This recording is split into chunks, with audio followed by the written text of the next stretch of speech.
Hi fellow homeschoolers, it's Amber Marie from Forging Foundations. Today I am bringing you a video that's a little different than my other videos. This is actually going to be a homeschool life update on our homeschool and how the first quarter went and what our plan is going forward for the rest of the year. So quarter one is going to be ending in our homeschool next week or this upcoming week, and for those of you who watched my planning video, that is a lot later than what I was planning on for our first quarter to go on. But as you saw in my updated trailer, I did have a few life events that messed with our homeschool schedule a bit, to be real. First was us moving, and second was our baby girl being born. And so we kind of went through an adjustment with our life as far as adjusting from having 2 children to 3, 2 of them being under the age of 3. So our homeschool kind of took a back burner for a little bit. And if you look at the slide I'm going to show, you're going to see that the schedule that I had planned had us ending in October for our first quarter. And if you look at what actually happened, we had the whole month of August and a little bit of September completely off. We did do a few things here and there, but I wouldn't have counted them as full homeschool days towards our attendance. So it looked a little different. Our quarter one was very sporadic, and our homeschool day kind of looked different than what we would normally have as far as planned time. I did not get to use the Good and the Beautiful Level K primer as much as I wanted to, and I had to do more of the Explode the Code and the Abeka worksheets that I was using before using the Good and the Beautiful math curriculum. We still are using that, but because I needed my son to be a little more independent with the new baby and my adjustment to the new baby, I had him doing a little more independent worksheet work on those days. So our quarter 2 and the rest of the year is going to be a little more consistent with our schedule, as I've gotten used to having 3, and we've kind of have our baby girl on a schedule now. So it kind of makes our day a little more predictable. So a few things that we're going to be doing with our school year that is going to be a little different, as if you watched my planning video, I had mentioned that I was going to be doing a year-round schedule. We still kind of are, but because our quarter one was so sporadic and we had so many breaks, I did have to adjust the number of weeks our school year is from 40 to 32 for the remaining school year. I also adjusted our quarters to be 8 weeks long rather than 10 weeks long, and that just allotted for a few more breaks, just in case other life things come up. You know, homeschool life at home isn't always pretty, and things come up and you have to adjust. So that's why I kind of changed my school year from 40 to 30 weeks, or 40 to 32 weeks, and 10-week quarters to 8-week quarters. Now, I'm still planning on ending around the end of May, early June, which is where I was planning on ending when I was doing the full year-round schedule. I do plan on doing a year-round schedule next year. My daughter will be almost a year by that point, so I think we'll have a little bit of a more consistent schedule at that point too. Some of the things that I wanted to share about our school day and weekday, or school day and weekly schedules is before I was doing a 4 to 5 day schedule, and I was trying to do the Good and the Beautiful math every single day for 5 days, and the Level K primer 4 days. And the Level K primer, I was splitting the lessons. I was splitting the lessons into 2 days. I am going to do that a little different this quarter and for the remainder of the year. I was watching one of Ashley from Grace and Grit, her videos, and she was talking about how with the lessons being a little bit longer, in one of her walkthrough videos or day in the life videos, she was showing that she did split the lessons, but they weren't over 2 days. They were in the same day, just morning and afternoon, and I really liked that.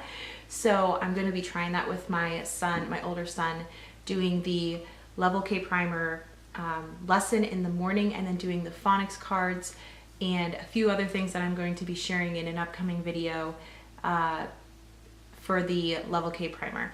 So I don't want to give too much away, but there's a supplement that I'm creating that's going to go with the Level K primer that kind of makes it a little more like the Level K when it comes to the sight words and the phonics cards. So be sure to check that out. That'll be my next video. So you'll want to make sure to watch for that.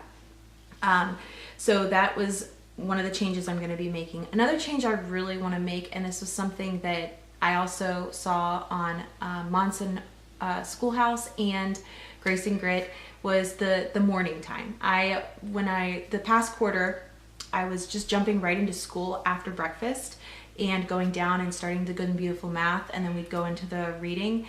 And what I found was that my son wasn't completely ready to start the day and start the school day. And so I was watching a few videos on how to start the day, and I saw both Ashley and Monson Schoolhouse, they were doing morning school time or morning time, and they were doing their Bible during that time. And so I started researching different ways to do morning time or morning basket. And so what I'm going to be doing this quarter and for the remainder of this school year is introducing or doing my Bible time with my son, and both my sons actually, Bible time and character training. There's two women I've been following, and they are Tana at Proverbial Homemaker and Kathy from Character Corner, and I am going to be including their two curriculums for Bible and character training in my morning basket. So I will make sure that once I start getting that into our routine and it's a little more smooth, I will make sure to share a video on our morning basket routine. But just to kind of talk about Tana's from Proverbial Homemaker, she has this curriculum. It's called Sound Words for Kids, and it's a Bible curriculum. And so I'm planning on implementing that. And you focus on one Bible verse for the week, and you get to talk about it and review it. And so that's something I'm going to be implementing in my morning basket time.